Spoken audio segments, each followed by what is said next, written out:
Welcome to Modi Briefing. The content of the briefing includes: China is benefiting from the Sikh murder fallout. I've seen very credible intelligence that links India to BC killing, Jagmeet Singh says. India mum at UN about dispute with Canada over killing of Sikh leader Hardeep Singh Nijjar. India, at UN, is mum about dispute with Canada over Sikh separatist leaders killing. Muslim Canadians express anger, concern after killing of Sikh leader. China is benefiting from the Sikh murder fallout. Bloomberg. The recent fallout between Canada and India over the murder of a Sikh activist is straining the ties that bind the Quad together, a grouping of the US, Japan, India, and Australia. China is watching this potential fracturing of the alliance closely and stands to gain the most from the current impasse. The West's deliberate blindness to the authoritarianism that has taken root in India under Prime Minister Narendra Modi is a key reason why the US and its partners are in this position. If the US wants to counter China's influence in the region, it needs to repair the damage with India quickly. I've seen very credible intelligence that links India to BC killing, Jagmeet Singh says. The Toronto Star. Canadian Prime Minister Justin Trudeau had clear intelligence linking the Indian government to the June assassination of an Indo-Canadian man, according to New Democratic Party, NDP, leader Jagmeet Singh. Singh said he had been briefed on the intelligence, and that it was credible and absolutely assured him of the Indian government's involvement. He added that Trudeau's statement about the intelligence constituted an attack on our sovereignty by a foreign government. Trudeau's remarks led to a diplomatic row between Canada and India, with both countries expelling officials. India mum at UN about dispute with Canada over killing of Sikh leader Hardeep Singh Nijjar. The Globe and Mail. India's Foreign Minister, Subrahmanyam Jaishankar, has criticized countries' responses to terrorism, extremism and violence in an oblique swipe at Canada, who recently accused India of being involved in the killing of a Sikh separatist leader in Vancouver. Ties between the two countries have worsened since Canadian Prime Minister Justin Trudeau made the allegation, which India described as absurd. Observers were watching Jaishankar's speech to see whether he would directly criticize Canada, but experts said India would not want to draw more attention to the issue at a forum such as the UN. India, at UN, is mum about dispute with Canada over Sikh separatist leaders killing. Associated Press. India's Foreign Minister, Subrahmanyam Jaishankar, made an indirect criticism of countries that allow political convenience to determine their responses to terrorism, extremism, and violence in his speech at the UN General Assembly. While he did not mention Canada specifically, the comment could be interpreted as a swipe at the country, which has accused India of being involved in the killing of a Sikh separatist leader. India has accused Canada of harboring terrorists and extremists, but Canada has not provided any evidence of Indian involvement in the killing. Muslim Canadians express anger, concern after killing of Sikh leader. Al Jazeera. Muslim advocates in Canada are expressing anger and concern over allegations that India may have been involved in the killing of a Canadian Sikh leader. The allegations sparked a diplomatic dispute between Ottawa and New Delhi after Canadian Prime Minister Justin Trudeau announced that his government was investigating the credible allegations of a potential link between Indian government agents and the murder of Hardeep Singh Nijjar. Muslim activists in Canada are calling for more protections for minorities and urging a tougher stance against India, which has been accused of discriminating against Muslims under the leadership of Prime Minister Narendra Modi. The Indian government has denied the allegations and called on Canada to curb the activities of individuals it describes as terrorists. The dispute has led many Muslim activists to call for reassessing ties with India and prioritizing human rights in Canada's foreign policy. Muslim and Sikh leaders are now discussing the issues of hate affecting their communities, as they are united by the fact that they are both visible religious minorities in Canada. Anti-Muslim hate speech in India spikes around elections, report says.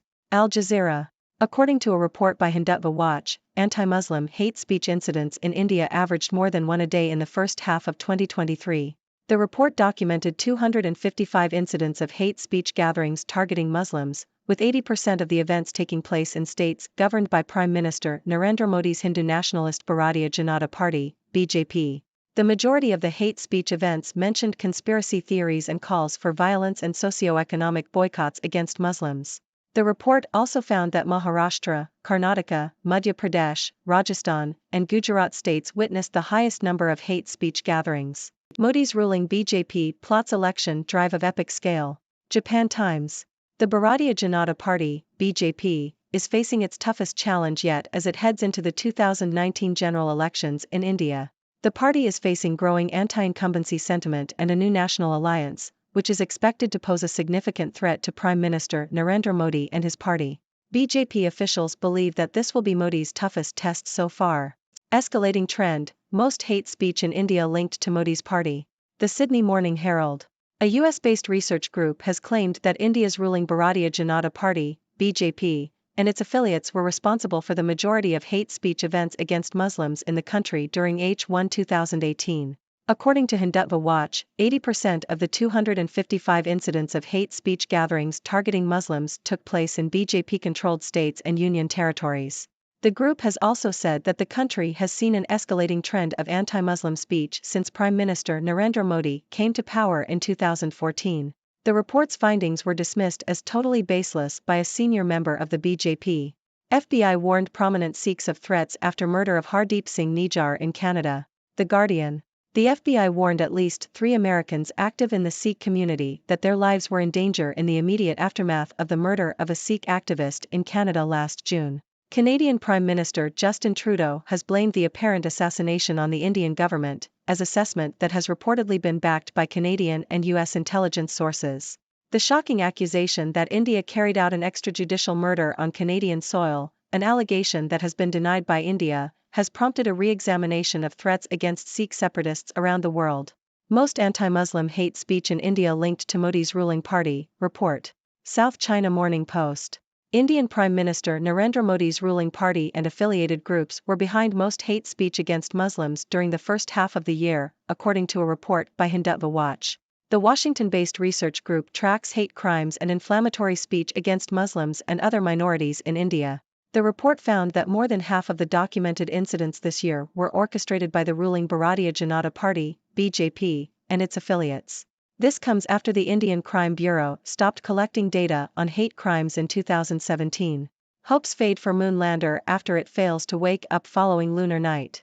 The Guardian. India's moon lander, Vikram, may not reawaken after going into shutdown mode to survive the freezing lunar night conditions. The Indian Space Research Organisation, ISRO, put Vikram into sleep mode on September 2, with hopes that it would wake up again on September 22 when it would be exposed to sunlight. However, ISRO scientists have been unable to make contact with Vikram since then. There is a 50% chance that the lander and rover, Pragyan, could endure the freezing temperatures. ISRO said it would continue its efforts to make contact until September 30. Insight, India's BJP, the world's biggest party, plots election drive of epic scale. Reuters. India's ruling Bharatiya Janata Party, BJP, is embarking on its biggest ever voter outreach campaign ahead of the next national election. About 18,000 volunteer activists, including Partha Chaudhary, are aiming to meet 35 million BJP supporters face-to-face by January. The activists have been tasked with ensuring that voters remember the party visited their homes before any other political party. The BJP, led by Prime Minister Narendra Modi, is widely expected to win a third term in the April/May elections. However, the party is being challenged by a united opposition alliance of 26 parties, including the Congress Party.